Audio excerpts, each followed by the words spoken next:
Gente, seguinte. Boa noite. Quinta tentativa de gravar esse vídeo. Aconteceu já tudo. Só falta cair um meteoro, mas vai dar certo. Só pra salientar algo. No momento que eu estou gravando isso aqui, finalzinho de domingo de Páscoa. Torço para que vocês tenham curtido aí o domingo. Tenha sido um domingo bastante agradável. Próximo aos seus familiares. E vocês tenham usufruído dentro da possibilidade. Muita saúde, paz e tudo tenha transcorrido da melhor forma possível. Saudade de vocês. Futuro próximo, se Deus quiser, a gente vai estar junto. Beleza, vamos lá. Bate-papo de hoje, geopolítica da América Latina. Falamos sobre a América Anglo-Saxônica, direcionamos para os Estados Unidos, façam exercícios, façam a correção. Tenho certeza que vocês já conferiram aí, viram se tiver algum deslize ou outro. E agora vamos para o outro passo. Qual? Geopolítica da América Latina. Título da aula de hoje. Primeiro tópico histórico. Antes de começarmos com o histórico, é legal a gente ressaltar o seguinte. Não existe uniformidade na América Latina. Não existe padronização. Não existe homogeneidade. É uma porção continental extremamente heterogênea. Isso dificulta, mas não inviabiliza a sua análise. Ótimo. Tópico 1 histórico, vamos com a seguinte frase. Doutrina Monroe e as avessas e a implantação do palantinismo. Doutrina Monroe, deixa eu me lembrar aqui, presença intensa dos Estados Unidos na América Latina, criando essa região como a sua zona de influência, fazendo inclusive com que tentassem afastar qualquer influência europeia. 1823, estou certo, Steve? Certíssimos. Beleza. Doutrina Monroe e as avessas. Anseio da Europa demonstrar influência na América Latina, sobretudo a França. Em que momento isso teria acontecido? 1861. Joga para os Estados Unidos. O que estávamos observando no cenário norte-americano? Guerra de Secessão. Opa, então as coisas começam a ficar claras.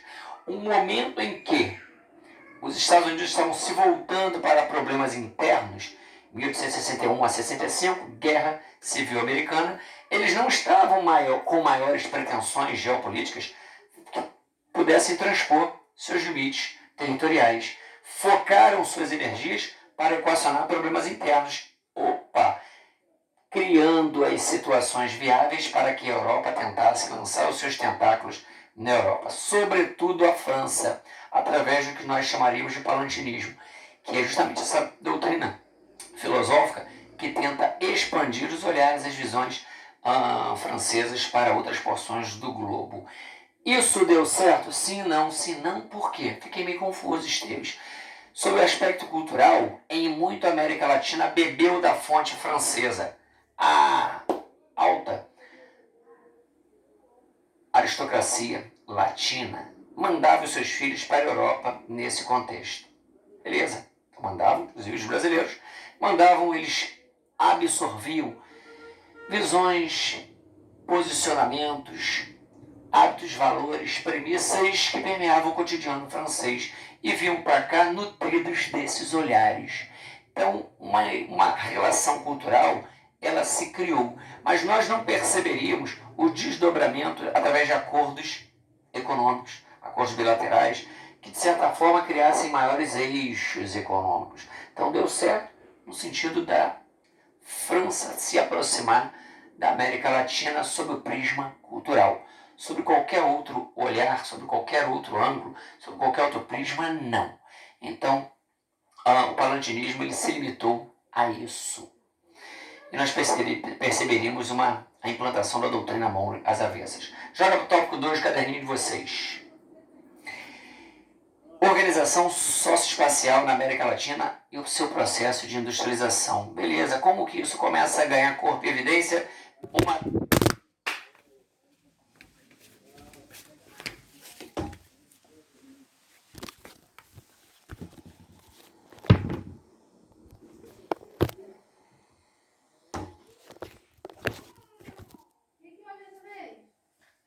celular caiu.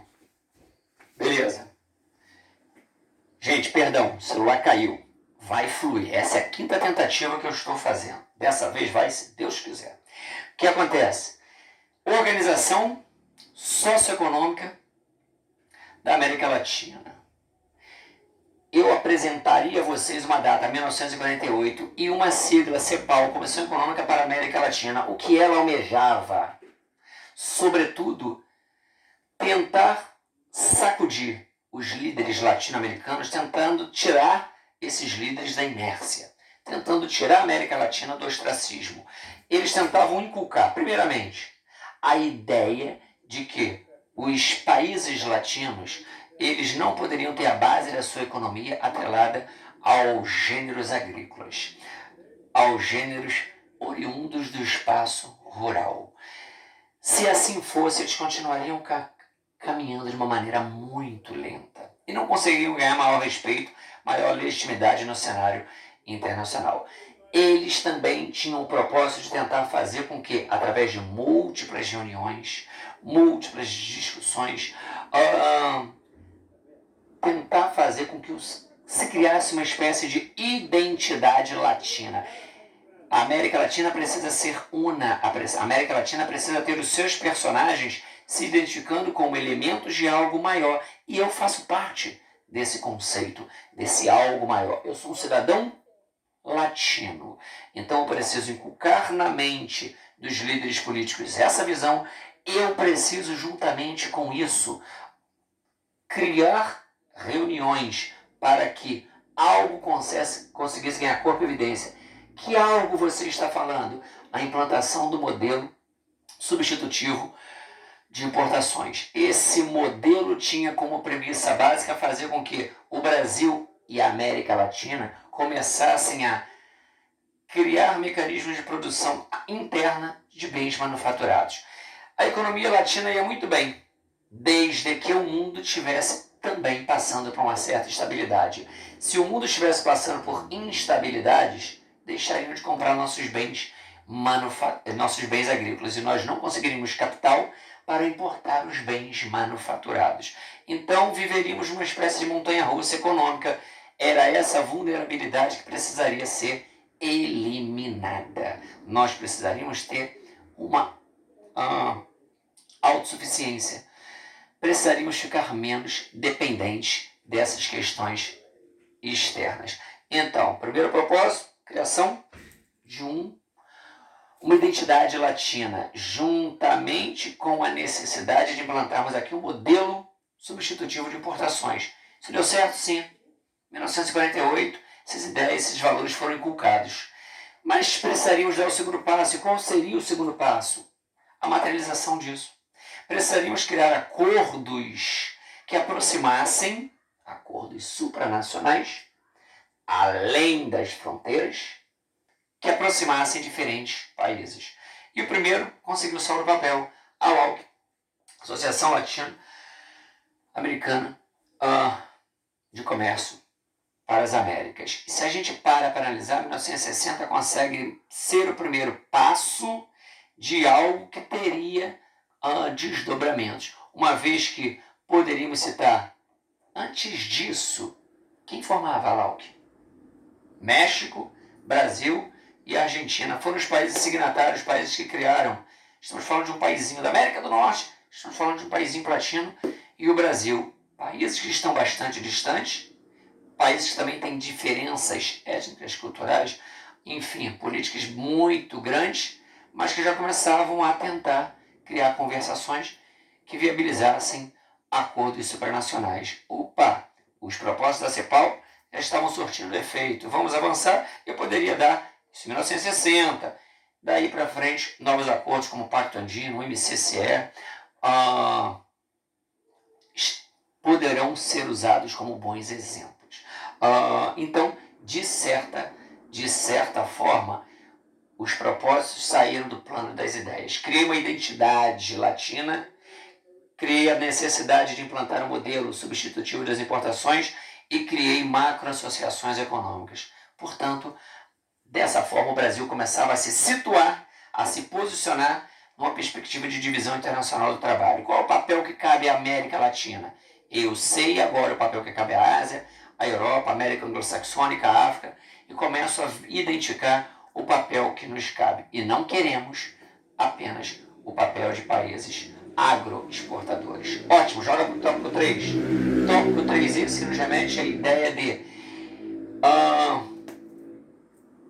compartimentos geopolíticos da América Latina. Eu vou apresentar a vocês 4.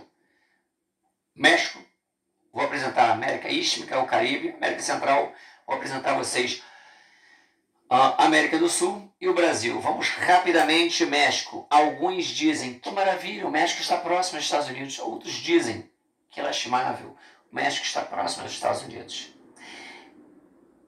São muitos os teóricos que defendem uma posição de favorecimento, uma posição de otimismo, uma posição de benefícios em decorrência disso. São muitos que pensam de forma muito contrária.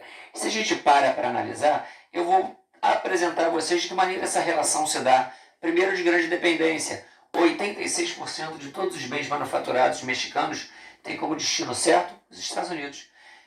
Maravilha! Eu não preciso me preocupar para quem eu vou vender. Eu já tenho mercado certo. Que lastimável, porque eu tenho um vínculo direto com os Estados Unidos. Se tudo lá flui bem, vai fluir bem aqui também. Se os Estados Unidos passassem por turbulências, eu também eventualmente entraria em colapso. Existe uma relação dúbia, boa e ruim, no que diz respeito ao México com relação aos Estados Unidos. Eu vou citar a vocês uma materialização disso que eu estou dizendo. Implantação das empresas maquiladoras. Maquiladoras em espanhol, maquiagem, indústria de faz de conta. Grandes cinturões urbanos industriais que ficam numa zona de fronteira envolvendo os Estados Unidos e o México. Ficam no território mexicano. Opa, ótimo. Então, se automaticamente eu tenho a pretensão de adentrar o território norte-americano para tentar uma oportunidade de emprego, é esse o seu propósito? Cucaracha, você já está conseguindo aí, no seu território. Não precisa vir para cá, porque vocês são interessantes, mas vocês estão vindo em larga escala e eu não estou conseguindo absorvê-los. Por isso, pode ser que problemas, mazelas sociais urbanas comecem a ser percebidas no meu território e eu não quero isso. Ótimo. Então, cinturões urbanos industriais, materializados através das indústrias maquiladoras, começam a ser percebidos. Então, são empresas, são indústrias tampão. Eu quero adentrar o território norte-americano? Não, você vai ficar aqui e conseguir emprego no seu território. Ótimo. Se a gente para analisar, é maravilhoso para a economia mexicana isso, porque se está no território mexicano, são empresas norte-americanas, capital norte-americano, que estão investindo aqui. Esses dividendos entram no PIB, nos indicadores econômicos do México. PIB, renda per capita, PNB, tudo vai se elevar porque está no território mexicano. Gera oportunidade de emprego para os cidadãos mexicanos. De certa forma, para os Estados Unidos, cerceia a entrada de muitos mexicanos e, de certa forma, também há uma série de vantagens do ponto de vista de pagar um salário menor ao cidadão mexicano. Eu percebo isenções ou amortizações, reduções sensíveis de tributos. Então, isso tudo é maravilhoso para a economia norte-americana. Mas eu percebo que existe uma relação dúbia. Eu preciso de você, mas ao mesmo tempo eu te rechaço. Beleza. Vamos para uma outra área. América Central. A América Central que tem aí umas compartimentações, umas subcompartimentações. América Central continental, América Central insular. Insular, ilhas. Também atende pelo nome de Antilhas. Grandes Antilhas, Pequenas Antilhas. Grandes ilhas, Pequenas ilhas. Paraísos fiscais, turismo, economias agroexportadoras. Eu percebo uma América que sofre grande influência da Europa, Grã-Bretanha, Holanda, Espanha, França. Por exemplo, se a gente para analisar, existem muitas ilhas ali que representam territórios ultramar da Europa, ou seja, são territórios europeus fora do continente europeu. Então existe ainda uma pseudo-independência. De certa forma, eu consigo perceber uma porção da América Central que entra nesse circuito do capital de forma muito tímida. São as tradicionais plantation, a indústria do turismo, são atividades vinculadas primordialmente a paraísos fiscais. Então, é uma inserção relativamente tímida. Joga para a América do Sul, joga para a América do Sul, e eu também me remeto a uma subcompartimentação, porque essa América do Sul me apresenta a América Latina, essa América, 3 paizinhos que a formam ali, Brasil, Argentina, Uruguai e Paraguai. Eu percebo a América Andina, 6 paizinhos ali que o compõem, países que estão próximos ou no seio da Cordilheira dos Andes, e eu percebo essa América do Sul setentrional, joga ali para a região das Guianas, Guiana, Suriname, Guiana Francesa. Guiana Francesa, também mais uma demonstração de território ultramar, um território que de certa forma é francês, está na América e tem uma pseudo-independência. Há uma ingerência muito grande, ou pode haver, desde que haja interesse da França para com esse território. Então a gente percebe que não existem grandes elos dessa porção setentrional, porção mais norte da América do Sul, com o restante da América, por várias razões. Eu tenho aí uma estrutura geológica, escudos que dificultam a transposição e uma relação bastante estreita. Eu tenho a necessidade de transpor uma floresta que se coloca de maneira muito preservada e que faz com que essa região acabe se utilizando de alguns recursos do subsolo e do extrativismo vegetal. Então, de certa forma, se coloca de forma tímida nesse cenário. Então, mas eu tenho a América do Sul com suas subcompartimentações. América Andina, América Latina e América Setentrional. E eu jogo o Brasil. Brasil, quarto polo, quarto grande marco, quarto grande eixo. Se a gente para analisar, alguns teóricos inserem o Brasil nesse contexto como uma economia, chamo de global trader, comerciante global. É uma economia multidirecional, é uma economia que consegue se colocar com relevância dentro da América Latina. Tem aspirações e hoje repousa em cima de um legado. Lembra a história da CEPAL? Cumpriu bem as cartilhas, conseguiu estruturar a sua indústria de forma que todos os ramos fossem muito bem estruturados e já consegue perceber que a América Latina é pequena para ele. Então, sendo na posição de comerciante global, com uma economia multidirecional, ela começa a pleitear maior representatividade no cenário internacional, e uma ótima demonstração disso seria a criação dos BRICS. Essa macroassociação não é um bloco econômico, mas é uma macroassociação que pleiteia não apenas questões de âmbito comercial, como questões de âmbito político, maior representatividade em outros órgãos, uma vez que, quando houve a crise econômica de 2011, estudos demonstraram nitidamente que essas economias emergentes, formadas por, os BRICS, Brasil, Rússia, Índia, China e África do Sul, conseguiram sair da crise antes de economias centrais, diante de mecanismos internos. A gente para analisar, e isso já demonstrava nitidamente que, são grandiosos, têm indicadores econômicos importantes e conseguiram ter um dinamismo que permitiria a reestruturação econômica antes de economias centrais. Isso, de certa forma, merece respeito. Então, 2006, criação dessa macroassociação que começa a pleitear representatividade, por exemplo, em órgãos como o Conselho de Segurança da ONU. Quando chegam para reuniões do G20, falam grosso, falam sentando às mesas de negociação, buscando o ouvido das grandes potências urbano-industriais do mundo.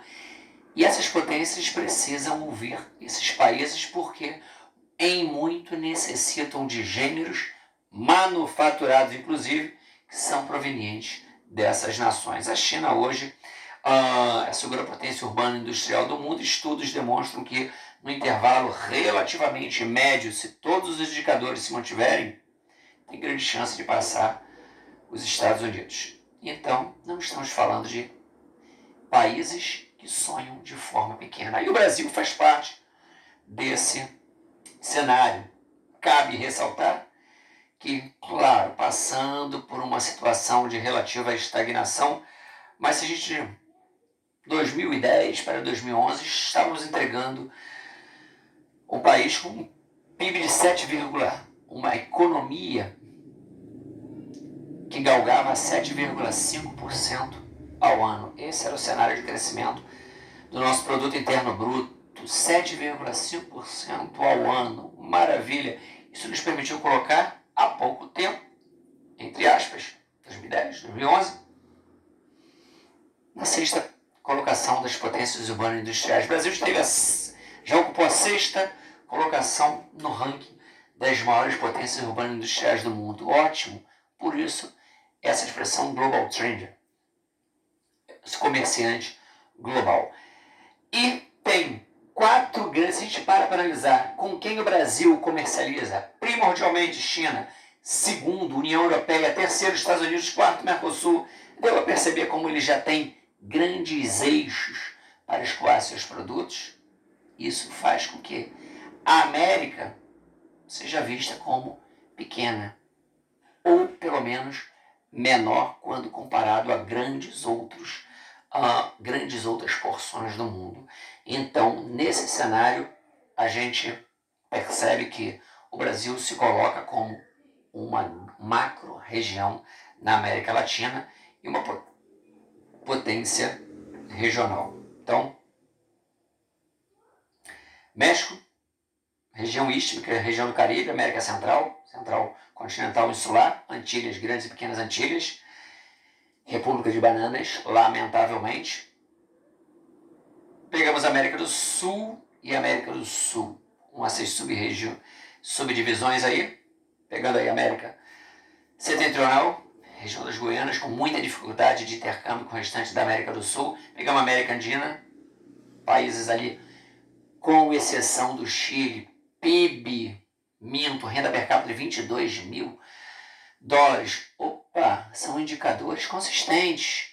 Se o Chile conseguisse equacionar algumas outras mazelas sociais, seriam indicadores plausíveis de inserção na condição de um país central abaixo da linha do Equador. Um país desenvolvido abaixo da linha do Equador. Então, tirando o Chile, outras 5 economias ali que fazem uso de um subsolo que apresenta alguns recursos minerais, mas a base industrial ainda é relativamente fragilizada. E pegamos a América Latina com destaque, sobretudo, para a Argentina, Uruguai com uma população ínfima e o Paraguai com um grande atraso tecnológico, com uma indústria bastante obsoleta e com grandes falhas em vários ramos. Então, isso faz uma América Latina com destaque apenas para a Argentina. E o Brasil, esse sim, aparece como aquele, juntamente com o México, que merece maior representatividade no cenário internacional. 4 grandes eixos. Gente, fechar por aqui. Tenho certeza de que a bateria de questões que nós vamos passar a semana que vem vai permitir um aprofundamento maior. E como eu havia iniciado o nosso bate-papo desejando a vocês Feliz Páscoa, vou fechar dessa forma. Finalzinho, domingo pascal. Tudo tenha transcorrido da melhor forma possível. Estou com muita saudade. Torço para que vocês estejam com um pouquinho. E no futuro próximo a gente vai estar tendo aulas de forma tradicional. E isso vai permitir que os sorrisos me sejam apresentados, as brincadeirinhas de sala de aula que permeiam um outro bate-papo, fazendo com que a aula ganhe uma dimensão ainda mais nobre. Mas, enquanto isso não for possível, vai dessa forma. Forte abraço e fiquem com Deus. Até mais. Tchau, tchau.